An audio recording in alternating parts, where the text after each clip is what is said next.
Magandang umaga mga bata, panibagong araw, panibagong pag-aaral. So bago tayo magsimula, nais ko na tayo muna ay manalangin. Amen. Bago tayo magsimula, nais ko na ihanda nyo muna ang inyong mga sarili at isaayos ang mga dapat isaayos. Bago tayo pumunta sa ating talakayan ngayong araw, meron akong tatlong larawan dito. So nais ko na ito ay inyong tingnan kung ano napapansin nyo sa tatlong larawang ito. Ang unang larawan ay ito. So sa unang larawan, anong napapansin nyo? Tama, ito ay tungkol sa agrikultura. So ang agrikultura ay isang sining o kaalaman na may kaugnayan sa pagsasaka, pagtatanim ng mga halaman at pag-aalaga ng mga hayop o pagpaparami ng mga hayop. So ang agrikultura din ang pangunahing pinagmumulan ng ating mga pagkain at mga pangunahing produkto. So pinagmumulan ng agrikultura ng ating mga pagkain sa pang-araw-araw. So magaling. So ang pangalawang larawan, so anong napapansin nyo sa pangalawang larawan? Tama. Ang pangalawang larawan ay tumutukoy sa industriya. Ang industriya ay ang produksyon ng isang kalakal na pangkabuhayan o paglilingkod na nasa loob ng isang ekonomiya ng maraming mga uri ng iba't ibang mga industriya tulad ng pagmimina, pagsasaka, pagtotroso. Magaling. At ang pangatlong larawan, tama, ito ay patungkol sa pagnenegosyo or tinatawag natin entrepreneurship. Ang entrepreneurship ay isang proseso ng pagnenegosyo upang tumiklas o lumikha ng bagong paraan o idea o produkto na maaaring maibenta sa isang pook o maaaring maibenta sa isang lugar. Ito ay ang kakayahan at kasanayan para makabuo ng isang bagay na maaaring napaloob dito ang kapital mo at inaasahan na din ang peligrong haharapin ng isang negosyante. Ang tatlong ito ay ang pangunahing hanap buhay o trabaho ng mga mamamayan dito sa ating bansa. Kaya dapat lang natin itong tangkilikin at pagyamanin at dapat din nating pag-aralan. Ngayong araw, pag-aaralan natin ang mga estratehiya o pamamaraan sa pagtuturo ng agrikultura, industriya at entrepreneurship. Magandang araw mga bata. Ako nga pala ang inyong guro na si John Lexi Villahinahon. At ngayong araw ay tatalakayin natin ang mga pamamaraan o estratehiya sa pagtuturo ng agriculture at industrial arts. Kaya't halina't samahan niyo ako. Bago tayo tumungo sa ating talakayin patungkol sa mga estratehiya at pamamaraan sa pagtuturo ng agriculture at industrial arts, halina't muna't alamin kung ano nga ba ang ibig sabihin ng industrial arts. Ano nga ba ang industrial arts?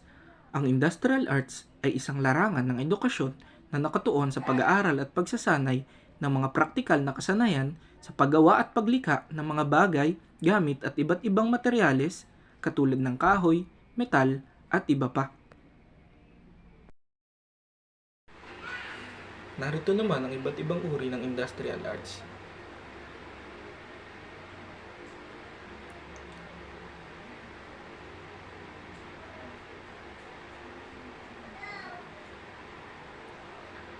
At tayo nang dumako sa estratehiya at pamamaraan sa pagtuturo ng industrial arts. So, nariyan ang hands-on activities. Ano nga ba ang hands-on activities? Ito ay ang pababayaan ng mga mag-aaral na gumawa ng mga proyekto tulad ng mga pagbuo ng simpleng kasangkapan, pagkukumpuni ng mga bagay, at iba pang gawaing kamay katulad ng pananahi, pag-uukit, paggawa ng mga simpleng bagay mula sa papel o mula sa isang piraso ng tela. At ang huli ay ang pagkukumpuni ng mga simpleng bagay tulad ng sirang upuan, sirang lamesa, o sirang laruan. Ang pangalawa naman ay ang demonstrasyon. Ipakita ang tamang paraan ng paggamit ng mga kagamitan at proseso ng paggawa upang mas maintindihan ng mga mag-aaral. Sa demonstrasyon naman, dito nang papasok ang tinatawag na paggabay sa mga estudyante dahil ang demonstrasyon ay kinakailangan ng mga gamit katulad ng mga sa pagtatahi, kailangan ng gamit ng tulad ng sinulid at karayom. Sa pagkukumpuni naman ng mga simpleng sirang bagay, kailangan ng pako at martilyo.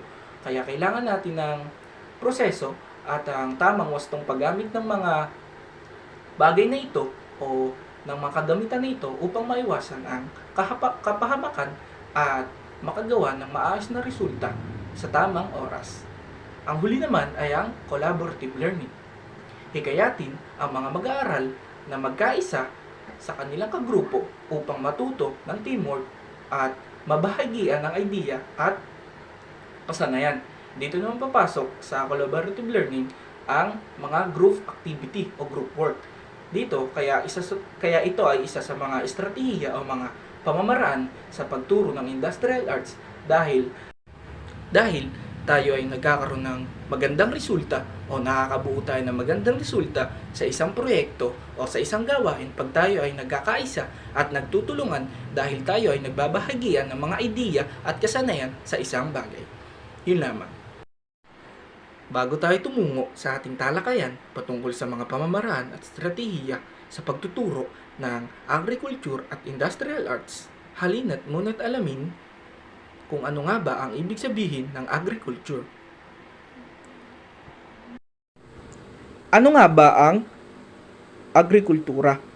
Ito ay tumutukoy sa pag-aaral ng iba't ibang uri ng halaman at hayop, ang proseso ng pagtatanim, pag-aalaga ng hayop, at ang kahalagahan ng agrikultura sa pamumuhay at ekonomiya. Sa Integration of Science naman, dito naman papasok ang photosynthesis, soil science, at pest control. Dahil sa pagtatanim, hindi lamang naman ito tungkol sa pagbungkal ng lupa o pagtanim ng punla, dahil ang pagtatanim naman ay may mga malalalim pa ring kaalaman o impormasyon na kailangan nating intindihin at unawain. Katulad ng kung ano nga ba ang photosynthesis. Ang photosynthesis ay ang proseso kung saan ang mga halaman at ang ilang mga bakterya ay gumagamit ng enerhiya mula sa ating araw upang gumawa ng kanilang pagkain. So, mahalaga yon. So, ang pangalawa naman, ano nga ba ang soil science? Ang soil science ay mahalaga sa agrikultura at sa pagtatanim dahil sa pamamagitan ng pag-unawa sa lupa, sa mismong lupa, mas makakabuo tayo ng mga estratehiya para mapanatili ang produktibidad nito at maprotektahan ang ating kapaligiran. So, ang huli naman ay ang pest control. So, ang pest control, ang layunin ng pest control ay hindi lamang pumatay ng mga peste, kung hindi pati na rin panatiliin ng balanse ang ekosistema at protektahan ang kalusugan ng mga tao at ng ating pananim. So, kala natin ang agrikultura ay pagtatanim ay napakasimpleng bagay lang pala. Yung pala ay hindi naman. Yung pala ay kailangan natin may mga alam pa tayong konting impormasyon katulad sa lupa, hindi lang pala basta lupa yan, pati yun sa mga pest control, kung paano rin natin aalagaan o i-maintain o papanatiling maayos at ligtas yung ating pananim. So, ang huli naman ay ang demonstrasyon at ang hands-on practice. Ipakita ang tamang paraan ng pagtatanim, pag-aalaga ng halaman at iba pang gawaing pang-agrikultura at hayaang gawin ito ng mga bata. Kaya ito ay isa sa pinaka-epektibong estratehiya dahil sa elementarya naman may mga sarili naman tayong hardin, karamihan sa elementary na school may mga hardin. So doon, pwede natin sila dalhin doon, ipakita yung mga tamang wastong pagtatanim, wastong paggamit ng kagamitan, ligtas na paggamit ng kagamitan, kung paano natin pananatilihing maayos at mapalaki natin ng maayos yung tanim natin, mapanatiling malinis, at higit sa lahat, ang pinaka-importante ay mapakita natin kung paano alagaan yung mga hayop ng tama at kung paano sila itrato ng tama. Yun lamang. Muli, isang magandang umaga mga bata. So, ang pag-aaral natin ay yung mga estratehiya o pamamaraan ng pag-iisang entrepreneur or tinatawag natin entrepreneurship. So, ano nga ba ang entrepreneurship? Ang entrepreneurship ay tumutukoy sa kakayanan ng isang individual na malaman ang mga produkto at serbisyong kailangan ng tao sa isang lugar. So, nais na hatid ng isang tao or tinatawag natin entrepreneur ang mga produkto at serbisyo sa tamang panahon at tamang lugar. So ano nga ba ang ginagawa ng isang entrepreneur? Ang isang entrepreneur, no, ay isang individual na nagsasayos o nangangasiwa at nakikipagsapalaran sa isang negosyo. Punta tayo sa mga estratehiya ng isang entrepreneur.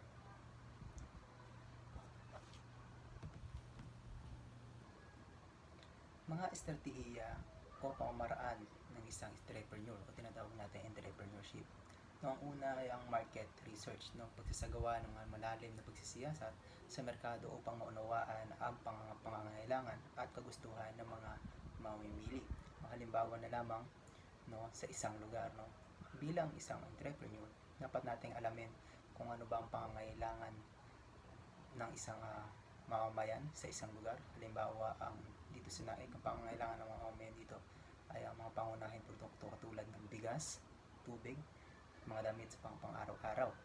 Ang market research ay makakatulong, no, para matukoy natin kung ano ba mga produkto ang dapat nating ibenta sa isang lugar.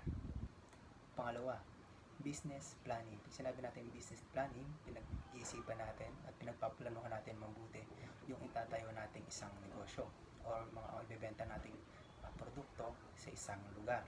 So pag business planning, pagbuo ng malinaw, no, at detalyadong plano ng isang negosyo kabilang layunin. So sa pagtatayo ng isang negosyo o pagbebenta ng isang produkto, dapat ang isang entrepreneur ay may layunin. So ang layunin natin dito ay ang matugunan ng pangangailangan ng mga mamimili sa isang lugar. Halimbawa, ang pangangailangan ng isang mamimili ay pampagkain sa araw-araw. No, mahalaga na malaman natin at matukoy kung ano ba yung pangangailangan ng isang mamimili. Mahalaga na pag-aralan yung ating mga binibenta sa pang-araw-araw, yung ating mga produkto, kung ano bang pangangailangan, no, sa araw-araw ng ating mga mamimili. Pangatlo, innovation, no, paglikha ng mga bagong idea o produkto o serbisyo na maaaring magbigay ng solusyon sa mga suliranin ng merkado o magbigay ng bago at kakaibang halaga sa mga mamimili. So innovation, no, ito yung nag-iisip yung isang entrepreneur o isang negosyante, no, o naglilikha siya, no, na isang idea o isang produkto na babagay sa ating lugar. Halimbawa ngayong panahon ng tag-init, no, ano bang bagay ang pwede mong maibenta na tatangkilikin ng mga mamimili. So ang isang magandang halimbawa dan ay ang mini fan, no, na nabibili natin ngayon, na pwede nating bitbitin, no, kung pumunta man tayo ng paaralan, pwede natin siyang madala, no. Isang halimbawa yon na pangangailangan ng isang mamamayan ngayong tag-init. So isa pang halimbawa dan ay ang mga mineral water, no, na araw-araw is kailangan ng mga mamamayan o kailangan ng mga mamimili sa ating lugar. So innovation, no, dapat lang na marunong tayong mag-isip ng mga makabagong idea, makabagong produkto na tatangkilikin ng ating mga mamimili. Pang-apat, networking. Pagpalawak ng network sa pamamagitan ng pag-ugnayan sa iba't ibang individual at samahan upang magkaroon ng mga oportunidad na negosyo. Networking, ito yung pakikipag-ugnayan natin sa ibang mga negosyante para lumawak o makilala yung negosyo natin. O halimbawa, yung kaibigan natin isa na negosyante rin, no, pwede natin siyang kausapin, no, para mas mapalawak yung ating negosyo. So ang panglima, adaptability. Kakayahang mag-adjust sa mga pagbabago sa merkado, teknolohiya at iba pang mga panlabas na salik upang manatili ang kakayahang kumita at lumago. Panghuli, adaptability. Kakayahang mag-adjust sa mga pagbabago sa merkado, teknolohiya at iba pang mga panlabas na salik upang mapanatili ang kakayahang kumita at lumago. Ang mahalaga ay magkaroon ng malinaw na layunin, determinasyon at kakayahang mag-adjust sa mga hamon ng negosyo upang maging matagumpay na isang entrepreneurship. So sa adaptability, no, dapat meron tayong kakayahang mag-adjust. Halimbawa, ngayong panahong tag-init, ano ba ang dapat mong ibenta o ano bang mga produkto na tinatangkilik ng ating mga mamimili. So sa sunod na panahon, maaaring maging tiglamig o ano bang produkto ang magiging mabili, no, ng mga mamimili sa panahong tiglamig. So So sa adaptability dapat din nating alam yung kung nagtataas ba ng presyo ng isang produkto o bumababa ba ang presyo ng isang produkto sa ibang lugar. Sa adaptability dapat ma-adapt natin yung kakayahan, no, na mag-adjust, no, sa pagbabago ng mga produkto. So, dahil araw-araw nagbabago ang produkto, nagmamahal, nagiging mura ang presyo ng isang produkto. Mahalaga rin na meron tayong layunin, no, layunin natin na matugunan yung mga pangangailangan ng isang mamimili. At mahalaga rin, no, sa estratehiya ng isang pagiging entrepreneur ay meron tayong determinasyon, no, na maging matagumpay sa anumang hamon, no, o mga suliranin na dumaan sa isang entrepreneur. Ano nga ulit yung 5 estratehiya o pamamaraan na binanggit natin kanina? Una, market research, no, kung saan tinutukoy natin o inaalam natin yung kung ano ba ang pangangailangan ng isang mamimili sa isang lugar. So, pangalawa is the business planning. Yun mahalaga na alamin muna natin, pagplanuhan natin kung anong business ba itatayo natin sa isang lugar at kung ito ba ay magiging patok sa mga mamimili natin. Pangatlo, innovation. So sa innovation, dapat marunong tayong gumawa o mag-ayos, no, ng mga negosyo o magpapaganda ng isang negosyo. Number 4 is the networking, no, kung saan nakikipag-ugnayan tayo sa ibang mga businessman o mga ibang nagnenegosyo. So pangalawa is the adaptability. So dan dapat ay kailangan malaman natin o marunong tayong magtukoy o magsiyasat kung ang isang negosyo, ang isang produkto ba ay tumataas o bumababa, at marunong din tayo mag-adjust kung anong produkto ang pwede nating ibenta sa lugar na yon. At dahil dyan, ano nga ulit yung tatlong pinag-aralan natin?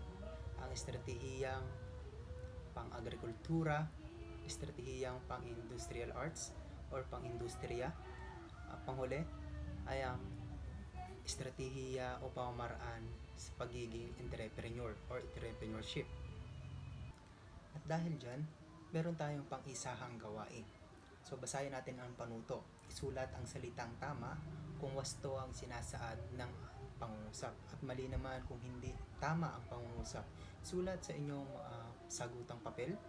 Bibigyan ko kayo ng 5 minuto para sagutin ang mga tanong na ito. Tama at mali lamang po ang isasagot.